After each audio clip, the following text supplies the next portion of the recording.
Hi there, welcome to my channel, Mind Power. In today's video, I am going to be discussing heart and brain coherence again and how they work together because it's very, very important. And I believe if you could only pick one thing out of all the things you could do to self-regulate your mind and body, this would be the number one. So, a little bit about myself. My name is Lauren. I am an Operation Iraqi Freedom War vet. Because of that experience, I turned 21 over there and I had PTSD pretty bad and dealt with my problems with alcohol. And that led me, through some crazy times for about 2 decades until my health went to shit. So it took me literally 2.5 years to get better. Long story short, lost my stomach lining, couldn't eat nothing. It was a long, drawn out process where the doctors were not supportive. So I really had to dig deep and learn everything myself. And I feel like I have all this knowledge and I just want to share it with everyone I can because I believe it's helpful. I believe that we are in control of our bodies and our health, and we just don't end up with diseases, and we can be in control. So I want to teach you how to take control because we are constantly being manipulated, lied to, fear porn thrown at us from every angle, and it's just very stressful out there if you don't know how to get that stress out of your body and you're just living in this world today. So I want to talk about the heart and brain coherence. So what if I told you that your heart does more than pump blood? Well, your heart is constantly talking to your brain. Every single heartbeat sends information through your nervous system. Your brain listens to those signals and changes how you think, feel, and react. Scientists call this one of the healthiest patterns of communication between the heart and the brain, which is heart coherence. Heart coherence isn't magic. It's a real physiological state that helps your body work more efficiently. So your heart is smarter than you think. Your heart isn't just pumping the blood, it contains around 40,000 specialized nerve cells. Some scientists even call this the heart's little brain. And I believe that the heart does have a little brain in it. Anyways, these cells don't think like your brain does, but they can sense what's happening in your body and send the information upward through the nervous system. In fact, most of the nerve signals traveling between the heart and brain actually travel from the heart to the brain, not the other way around. That means your brain is constantly receiving information from your heart. Another cool fact is your heart emits a field around your body, which can become bigger or smaller depending on how open it is. If you're stressed and beaten down and depressed, your field's going to be a lot smaller and condensed. But if you're happy and positive, your energy is going to be lighter and your field is going to be bigger. So we do want our fields to be bigger because that is better for our health and we will feel better. And then when people come into that field, which is about 6 feet, remember social distancing, 6 feet apart, kind of funny how they wanted us so separated that we couldn't even be within each other's energy. Go figure. But anyways, that extends about 6 feet. So that's pretty magical. We can't see it. It's there and it does a lot. Anyways, the heart-brain conversation. So imagine texting your friend all day. That's similar to what your heart and brain are doing. Every heartbeat's sending an electrical signal. Your brain receives those signals and adjusts things like attention, memory, emotions, decision-making, and your stress response. The quality of these signals changes depending on how you're feeling. So how you feel and how you're interpreting everything around you is affecting your heart and what it's sending to your brain, right? And that's going to affect how you're responding to things. Like where some days somebody cuts you off in traffic and you give them the finger and scream, or other days you can just be like, oh, they must be in a hurry, whatever, and it doesn't even affect you. Well, this communication's happening in your heart. So if you're all pissed off or whatever, having a bad day or late for work, then that's the kind of frequency you're actually emitting, and that's why you're having the shitty reaction to the annoying situation, right? And becoming a victim to that situation. And we don't want that. Like, what happens during stress? Imagine you're taking a huge test, your breathing gets faster, your muscles tighten and clench in, your heartbeats become in an uneven pattern, and this is your body's survival mode. And the normal human being in today's world mostly lives in survival mode, and we should not. We want to get out of survival mode as much as possible because it down regulates your body. So, where am I at here? Your brain becomes focused on danger instead of creativity or learning. It's not bad, right? We need it. It's designed to protect you. It's hard, like I said, when we're there all day and the threat isn't, some wild lion chasing us down. It's now, my boss just called me an idiot because I did something wrong, and, my kid's not listening and my husband's being a jerk, and it's just like, this is my life, and now, boom, stress mode all the time, right? No fun. And that's not my life. My husband's not a jerk. My kid is crazy though.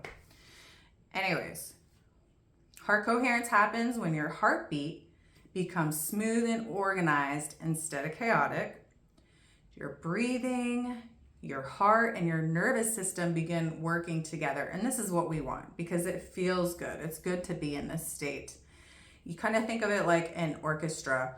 Like if every musician plays at random, it sounds messy. But if they all follow the same rhythm, the music becomes beautiful.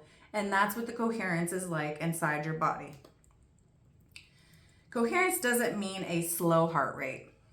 Many people think coherence means your heart is beating slowly. Not exactly. You can have a fast or slow heart rate and still be coherent. Coherence is about the pattern between the heartbeats, not just how fast it beats. Now, you may have heard of HRV, or heartbeat rate variability, and it's really cool. Your heart's not beating like a metronome. The tiny difference between heartbeats are called HRV. So these are the little differences in between. And healthy hearts actually have a lot of variability, and that's a good thing. Why does the HRV matter? Well, think about it like a basketball player. If they can only move one speed, they won't play very well. But if they can speed up, slow down, change directions, they perform much better. And your nervous system works the same way. The higher HRV usually means your body can adapt better to life's changes. So what happens during coherence? When you're coherent, your breathing becomes smooth, your heart rhythm becomes more organized, your nervous system becomes more balanced, your brain often works more efficiently. Many people report feeling calmer, more focused, and more emotionally balanced. What the science shows, right? And let us know that science is constantly changing, and it's supposed to, right? We're always learning more and more and more. So for now, the researchers have found practicing heart coherence can help improve stress management, emotional regulation, focus, attention, sleep, and overall well-being. Some studies also show improvements in anxiety and resilience. Scientists continue studying exactly how these effects happen, and hopefully they'll figure it out soon.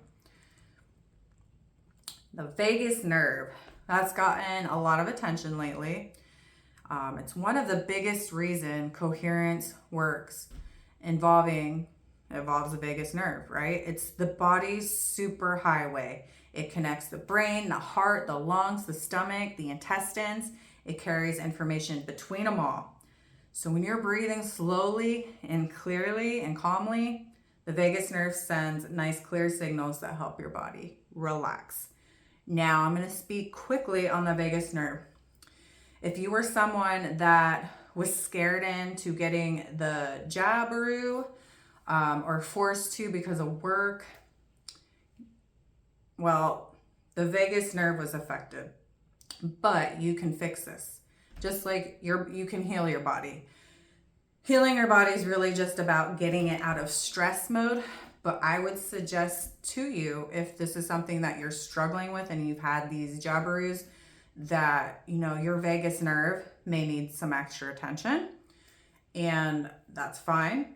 So just look into like some videos on YouTube and do your research, but they do make things that you can detox.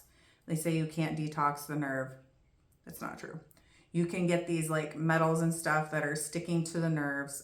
You can get the signals to run smoother. There's a lot of things that you can do, but I'm not going to discuss that because I'm not an expert with it. So to continue on. So feelings change your heart rhythm. Researchers found something really neat. When people feel appreciation, gratitude, love, compassion, their heart rhythms often become more organized. As simple as that. But when people are experiencing frustration, anger, fear, the rhythms become more irregular. And this doesn't mean negative emotions are bad. They're normal. It's part of life. It simply shows that how emotions affect your body. So I've literally become so aware of every thought and emotion that when I do get one of these lower level frequency emotions, like something I may experience a lot lately is frustration. And I literally, like, when my son is just giving me a hard time, he's 7, he's a good boy, but man, he is freaking wild. And you know, it's hard to parent a child that doesn't listen or hear anything you say. So I've been working on how can I limit my frustration, because obviously I'm human and I'm gonna get annoyed and pissed off. But when I do, like, it sucks because I can feel it. I can literally feel my neck and my shoulders tightening up.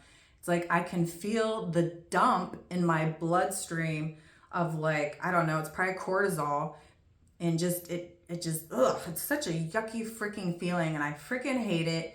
And so I, you know, personally for me, my struggle here is to just, when someone pisses me off, is to not react right away. Because I know that, for one, my kid doesn't give a shit how I react. It's just, like, he don't care, no matter what you do. So the only person I am, like, hurting is myself, because now I'm getting frustrated. I'm upset. My body's, like, not feeling great, and he doesn't give a shit. He didn't learn anything. So why do it to myself? So I'm just trying to slow down, process it, remind myself he's 7, and think of, like, how I can just come across to him in a calm, rational way that doesn't upset myself. You know, we're about 40-70 there. It's a work in process, like all life. And that's why we're here, right? To try to better ourselves, to try to learn, to try to understand ourselves. And the more we understand ourselves, the better. And, you know, one important thing is, if you're also working on this and say you, like, yell at your kids or your spouse or whatever, and then you're like, oh God, why'd I do that? Like, I know better, and this is something I'm trying to change. Don't be hard on yourself. Just acknowledge that it happened. But the bigger acknowledgement is that you are catching it, so you can eventually stop doing it, and you'll catch it more and more. But you can't beat yourself up. You're gonna make mistakes. You're gonna do things you don't want to do. You're gonna be an asshole sometimes. just apologize and, apologize to yourself if you're mean to yourself about it, and move on. Move on with it, okay? Because this stuff matters. Life is always going to have stress, and the heart coherence isn't going to remove the challenges. You're still going to get knocked off of balance, but the key is to learn how to bring yourself back in balance as quickly as possible so you can just go on like living a more satisfying life, right? And your nervous system's balanced. It's easier to think clearly. You can learn, you can make the better decisions. You're not yelling at your kids constantly because you are regulated, and you can deal with it in a more compassionate, balanced way and recover quickly from those difficult moments. And the big takeaway here is your heart and brain is always communicating, and it affects how you think and how you feel and perform. And heart coherence is one way to help your body work as one connected system. It's simple, it's natural, and it's something anyone can practice. And I'm going to tell you exactly how to do it now. My advice to you, if you can get outside in your bare feet and put your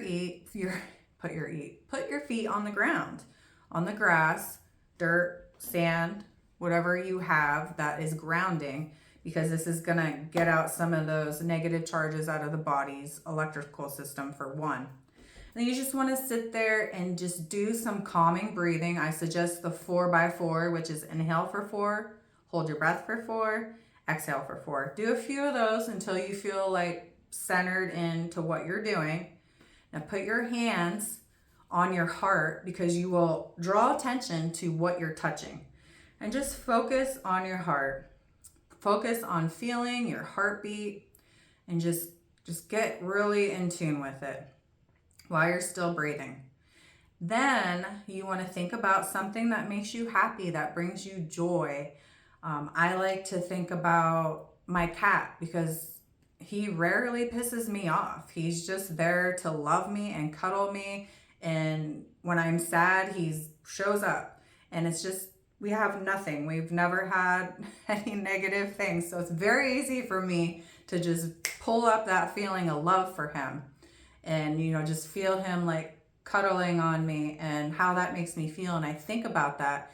And if you can, you want to put like the sights, the sounds, the touch, try to make it as real as possible while you're visualizing this, concentrating on your heart.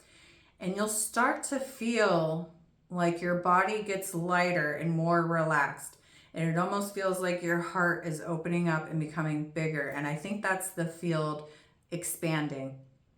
And you do that, and you're just focusing on your heart, you're breathing nice and natural, and you're just feeling these good feelings about whatever it is that makes you feel good. And if you practice this like once a day for 3 minutes, you'll make big changes in your life, because you're literally, it's a reset for your body. It's like drinking water. It's something you need to do for yourself. So I invite you to give it a try. There's plenty of heart coherence meditation videos you can find on YouTube.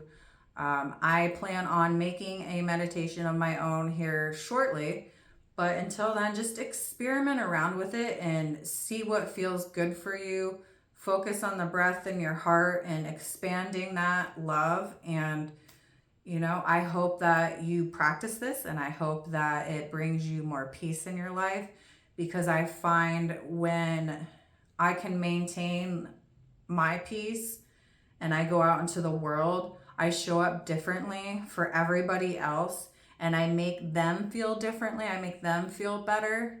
And then in turn, it's just a ripple effect. Like, you don't have to be out there curing cancer, saving the world, volunteering at the homeless shelter to do good in this world. You literally just focus on yourself and keeping your mind, pure, happy, compassionate, gratitude. If you're living this life in these feelings, you are emitting frequency that you cannot see that is affecting everything. It's literally, it's affecting your plants, the people around you, your animals. And it's spreading love, whether you know it or not. It is, and it's affecting other people, and you are doing good just by doing good for yourself. So I hope you enjoyed this video. If you did, please like it, share it, drop me a hello in the comments. I am a new creator, so it's really hard for this stuff to get out on the videos. So please help me out if you found this useful, and many blessings to you. And remember, you are worth this work, and don't give up on yourself. Not every day is going to be easy or great or fantastic, but if you do this work, you will start to, slowly go up and feel better and better and better. I've been doing it for 3 years. It works. Many blessings.